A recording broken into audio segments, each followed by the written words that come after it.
Avui entrem en un paradís de color, textures i artesania, una empresa d'espardenyes creada per 3 joves de la Salzadella. Per posar en marxa la seva idea, van participar en els programes que la Diputació de Castelló ofereix als emprenedors a través dels centres CEDES i Castelló Global Program. I l'artesania sempre era algo que teníem per ahí com algo pendent, no? Que veiem que li podíem donar la volta i que li podíem omplir d'un contingut nou.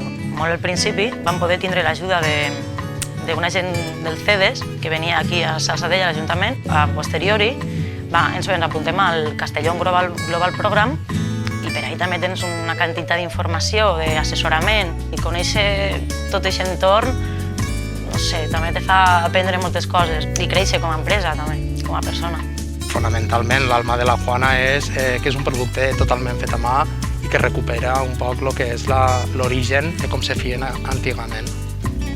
Vam estar investigant, vam estar donant voltes pels pobles de l'interior fins que vam trobar persones que els va fer il·lusió al nostre projecte i ens van ensenyar aquests coneixements. I la motivació principal era eixa, no? Traure un producte, revisar-lo estèticament, aportant-li nous teixits, nous colors i que mantenint la manera de fer-lo artesanal puguem donar-li un gir.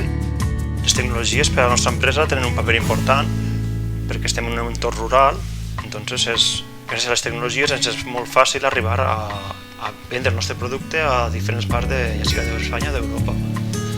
Després també venem aquí en el taller, en certa manera sí que som dinamitzadors de la zona. Moltes vegades ve gent a comprar aquí i després aprofitant que ven aquí se'n van als diferents bars o a comprar cireres quan és l'època de cireres i una miqueta tenim aquest punt de dinamització.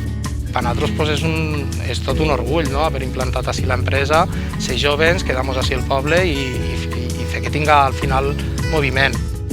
Una aposta per la innovació i la creativitat des de l'interior de la província de Castelló, que a colp d'espart i estil mediterrani arriba molt lluny.